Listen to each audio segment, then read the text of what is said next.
Hello everyone, my name is Kasia and I'm a geophysicist working at the Polish Polar Station in Hornsund, Svalbard. And today we will talk about the topic of aurora, how this is created and where can we see it and what colors can we expect. So let's start with definition of it.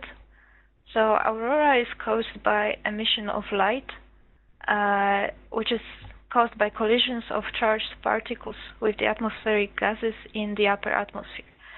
Don't worry if you don't understand parts of this or anything out of this, because now we will go through this definition step by step, explaining each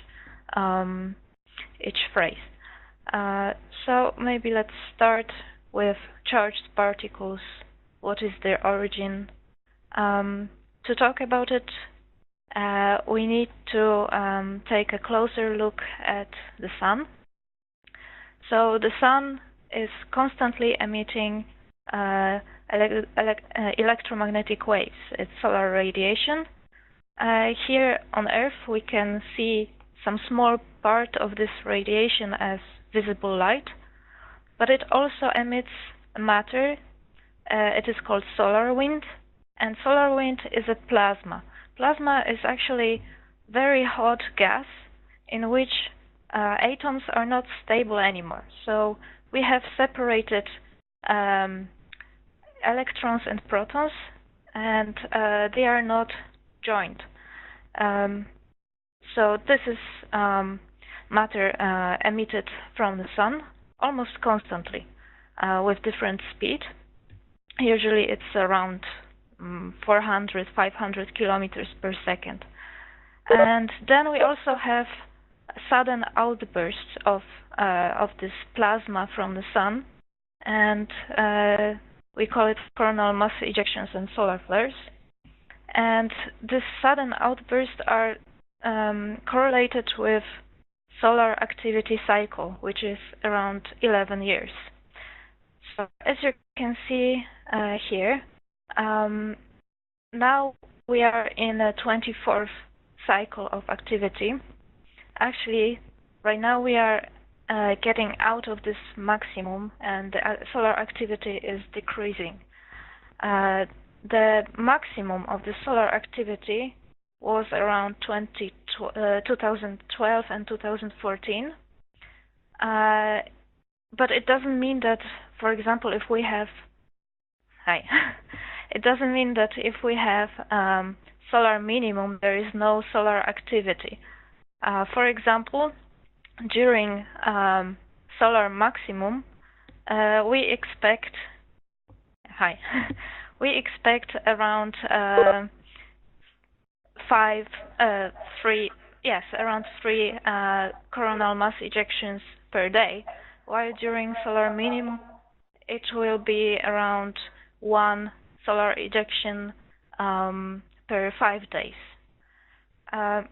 So as you can see, in this cycle the activity was increased between 2012-2014, and 11 years earlier there was another maximum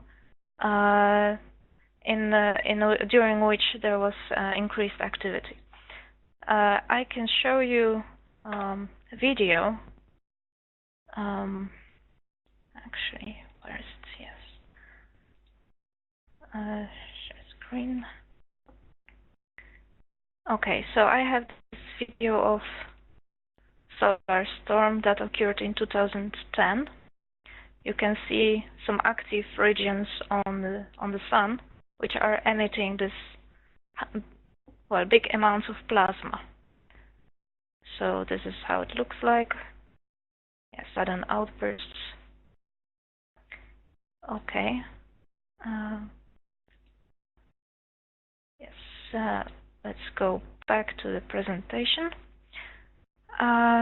So we already know that these charged particles originate in the sun. So now, first question. So the auroral activity is closely related to the solar cycle, and if we observed much more intensive auroral displays between 2012 and 2014, when can we expect the next period of this increased auroral activity? A, around 2017-2019, B, around 2023-25, or we cannot predict it. I would like you to write your answer in the chat window. Okay, so the correct answer is answer B, because we will have another maximum activity after around 11 years from this period, and it will be around 2023-25. Okay. So now we know that these charged particles are coming from the Sun. So now let's talk about how do they get to the Earth. So if the Earth was isolated from anything around, it would have this magnetic field looking like this here. But because of this matter, plasma, coming from the Sun, this magnetic field is a bit distorted. So there are like two parts of magnetic field, of Earth's magnetic field.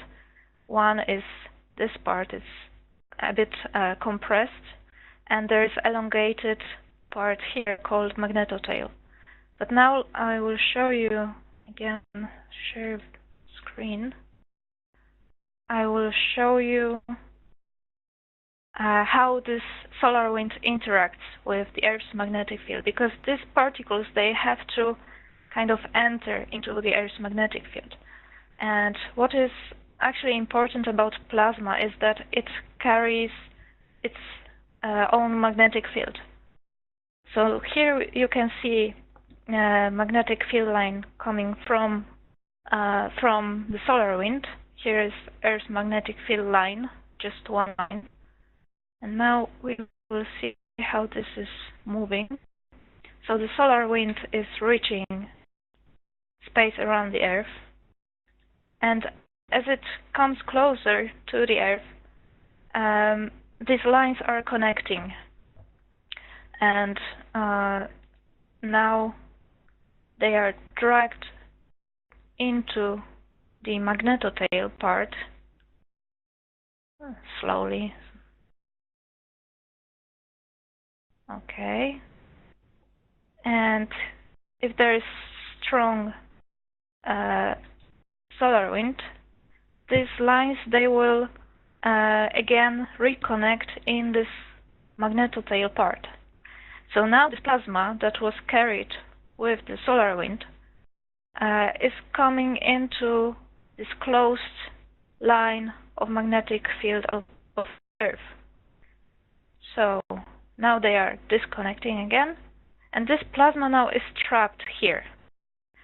And normally these charged particles from this plasma, they are following paths of magnetic field lines, and as these lines are going back to their original shape, more and more particles are entering the Earth's upper atmosphere.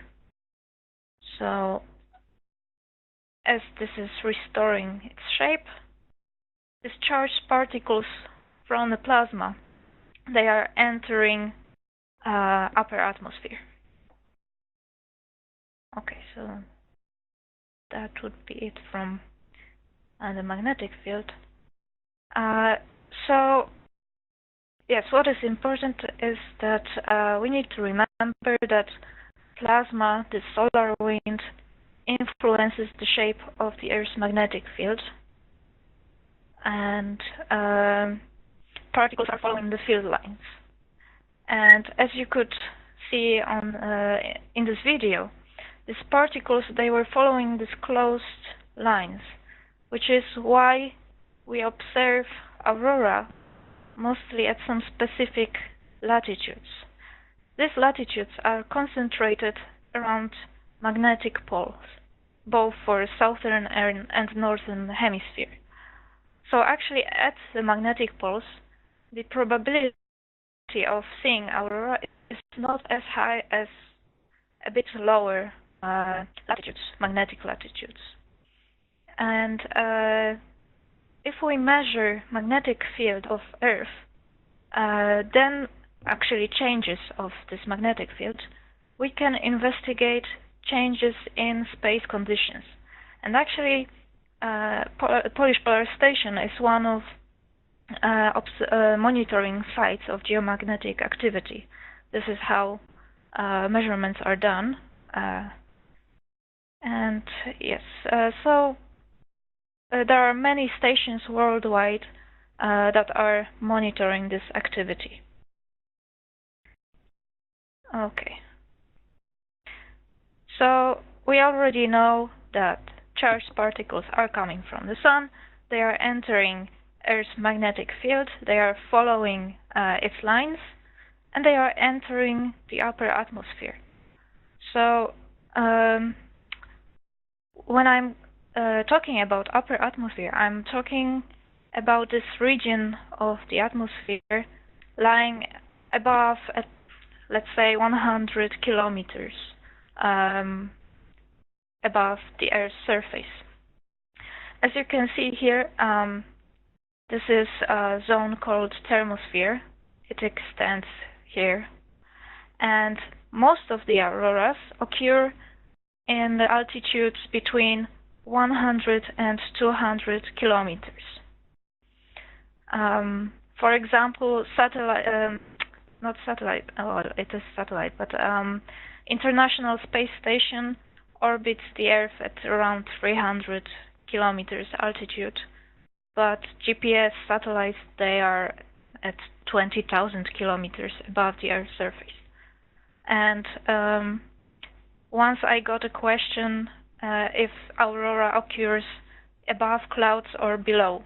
So it is above the clouds, because clouds are mostly created in troposphere. Some of them are created in stratosphere, but it's, let's say, up to 50 kilometers from the Earth's surface. So we can actually see that it's at least twice as high. So you need to remember that the aurora is created in the thermosphere, and most of it is lies between 100 and 200 kilometers, but it can of course extend a bit higher. Okay. So the second question is, what is the typical altitude, height above the Earth's surface at which auroras occur, and what is the name of the layer containing them? Is it A, 5 to 10 kilometers in the troposphere, or is it B, around 25 kilometers in the stratosphere, or is it between 100 and 200 kilometers in the layer called the thermosphere? Okay, of course it's answer C, between 100 and 200 kilometers in the thermosphere. Okay, so we already know what is the usual height. Now, the colors that are emitted during these collisions of charged particles with atmospheric gas depend on this gas. So we need to know actually the content of atmospheric gas at this height. And normally, as you probably have learned, that the atmosphere that we breathe is consists mostly of molecular nitrogen, which here is around 78%. Then we have molecular oxygen, O2, which is around 21%. Then we have some small amounts of argon and other trace elements. But in the upper atmosphere, this is not the case. So actually, because of the radiation coming from the sun, some of the molecular oxygen is divided into atomic oxygen. So, well, the same is happening to nitrogen, but it's not as prominent as in the oxygen case. So between 100 and 200 kilometers, the most abundant gas is atomic oxygen and molecular nitrogen. And we can see that for heights around 100, we have more molecular nitrogen, but then the amount of the nitrogen is decreasing, while we have more atomic oxygen at heights of around 200 kilometers. And atomic oxygen emits mostly green and red light, while molecular nitrogen emits mostly red, blue, and violet. So, based on this, we can expect to have, at lower altitudes, we can expect colors emitted by molecular nitrogen mostly, while at higher heights it would be colors emitted mostly by atomic oxygen. And here is the picture taken here at the station. It was in December. And this aurora is not a very strong one. And we can see this green color coming mostly from atomic oxygen. But, for example, this picture I took in 2014, and it was taken in Poland. I was actually 50 kilometers north from Warsaw, and I pointed my camera towards the north, and this is how the aurora looked like at that time. As you remember, in 2014 it was this maximum of solar activity, and that this aurora occurred after one geomagnetic storm, and we could see aurora from Poland, and actually my friend staying in Vienna at that time could also notice it. But to see aurora in such low latitudes, you need to have really big activity, and of course you have to be away from some artificial lights from the city, and of course there cannot be clouds on the sky because then you wouldn't see it. So here you can actually see the red color coming from atomic oxygen. Then, as I said, there is this blue kind of hint of color from nitrogen, and there is this strong green line from atomic oxygen, and some yellow. But this strong line here is because when atomic oxygen interacts with molecular nitrogen, it also emits additional green light. That's why it's increased here at the bottom of the aurora, where molecular nitrogen has bigger amount. So yeah, okay. So that was the aurora from Poland. Okay, question 3. At around 200 kilometers altitude, atomic oxygen is the main constituent of the atmosphere. What are the main colors that are emitted by it? A, violet and blue, B, green and red, C, red and yellow. And of course it's answer B. Atomic oxygen emits mostly green and red colors. Okay, now some tips if you want to observe the aurora.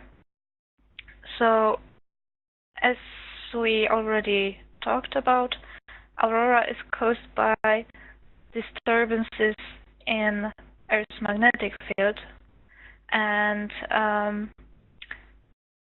there was some index introduced to actually quantify this effect, and this is called KP. P stands for Planetary Index. It describes geomagnetic variations of the whole planet. And here on this map, you can see that if this index is low, the aurora can be seen up to this latitudes. If this index is increasing, then aurora can be seen from farther places. Actually, this picture that I took from Poland, it was during KP equal to 9. So it's the strongest activity. But of course, at this latitude, you can see it kind of above, overhead. But you can see it actually more from more southern places, but it will be above the horizon, slightly above the horizon. So now how to know what is the index,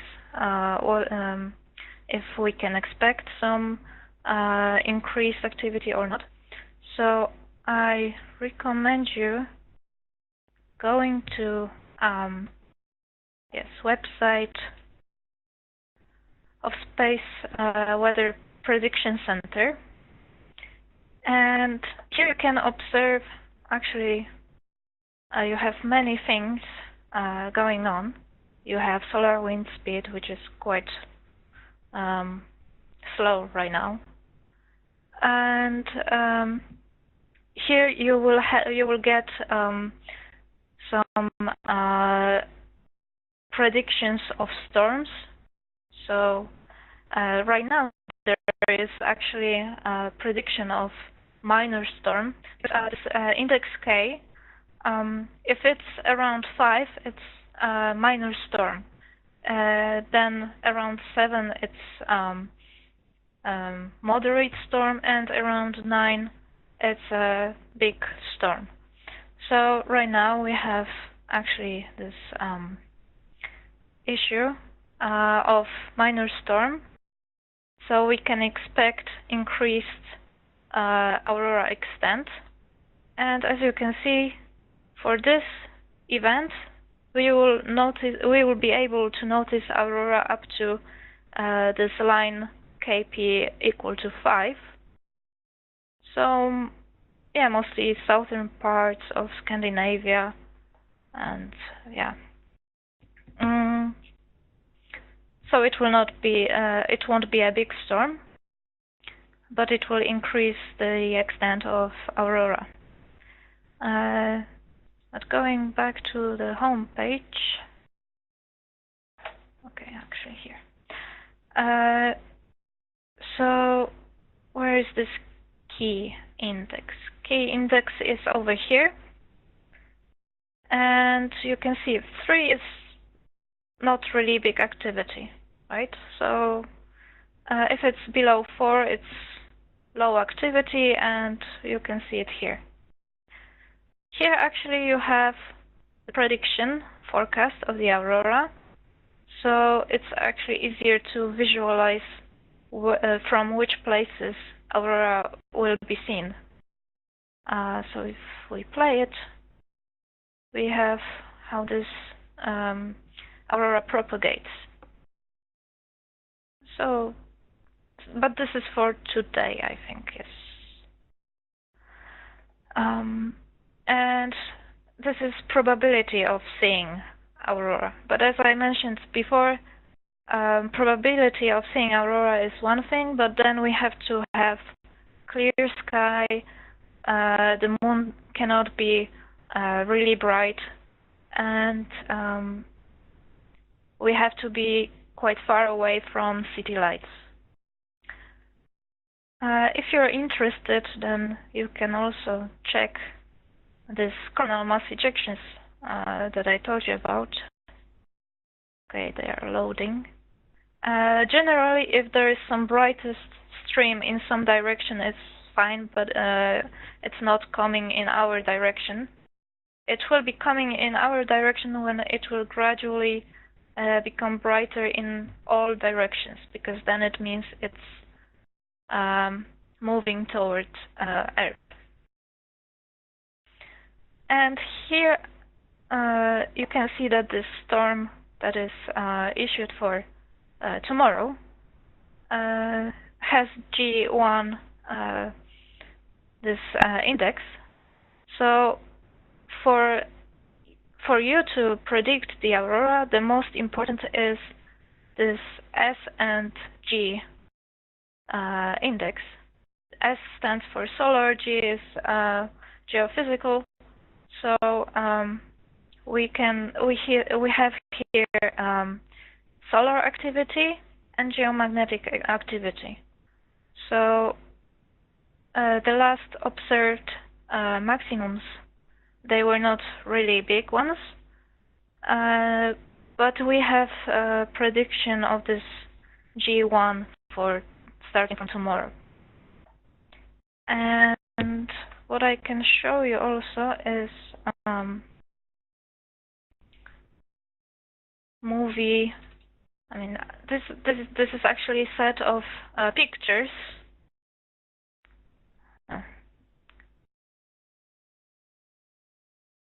Taken from the station. You can see this very bright green, yellow colors, some hint of red from molecular nitrogen, some hint of red here in upper parts coming from atomic oxygen. These pictures were taken by Marek Szymocha in 2008, which was not during some solar maximum activity, but Polish Polar Station lies within this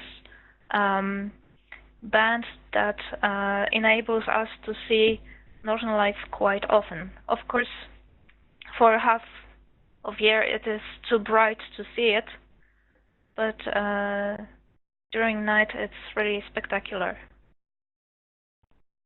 Okay. Yes, so hopefully now you would be able to check yourself and hunt for the aurora, and I hope I made you interested in this. Oh, this is now working. Yeah. So you can see some emissions, but not in our direction. And that's it for today. If you have some questions, I would be happy to answer. Just write it in the chat. Also, I can show you.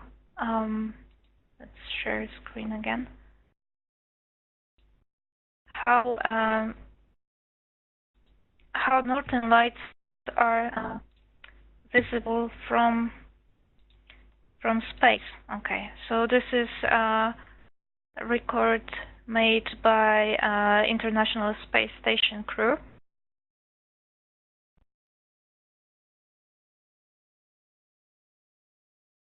Again, you have this red color from atomic oxygen in the higher altitudes.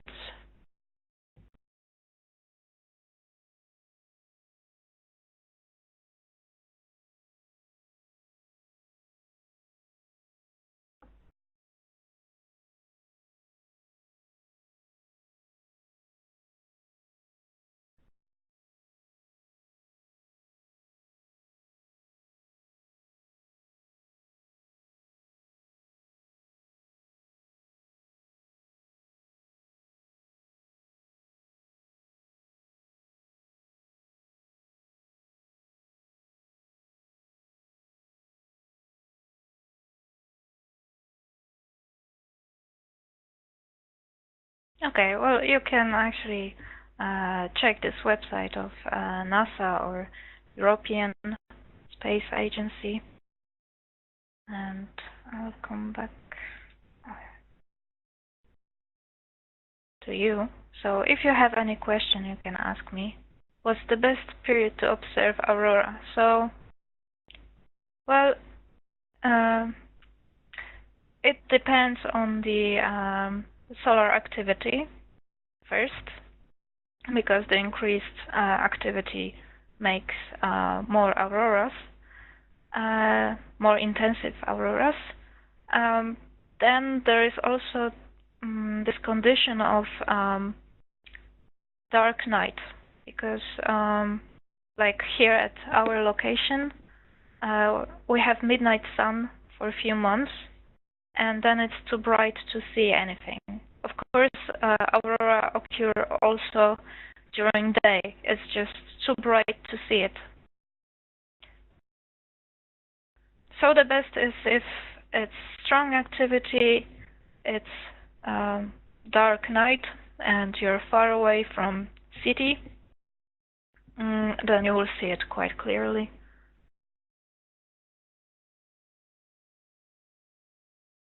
And of course, there are some places, like I showed you this here.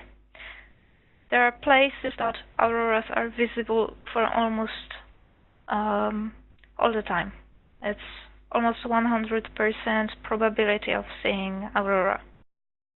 And actually, our station lies very close to this band. And yeah, yes, like in Poland right now, it will not be, we are not expecting to see a lot, because we are, as I mentioned before, we are going out of this increased activity, so we are not expecting much of coronal ejections, and there is very small probability of having this KP index equal to 9. So for the next few years, we are not expecting it. Of course, it's nature, so it's always hard to know for sure, but generally, this increased activity will be around 2023-25. So then it would be this period that you would need to be, well, there would be a bigger probability of this aurora happening, visible from Poland.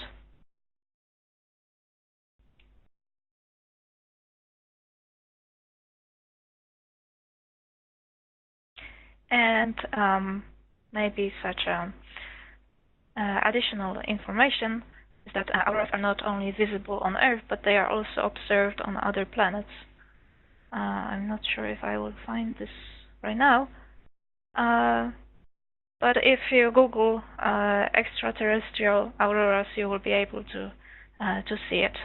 This is quite an important question, because we are observing this geomagnetic activity not because we like to see aurora. Of course, it's nice, but this increased activity affects many things on Earth. So actually, it can have very huge impact on electricity here on Earth, and some pipes corrosion. So actually, it's quite important to monitor it.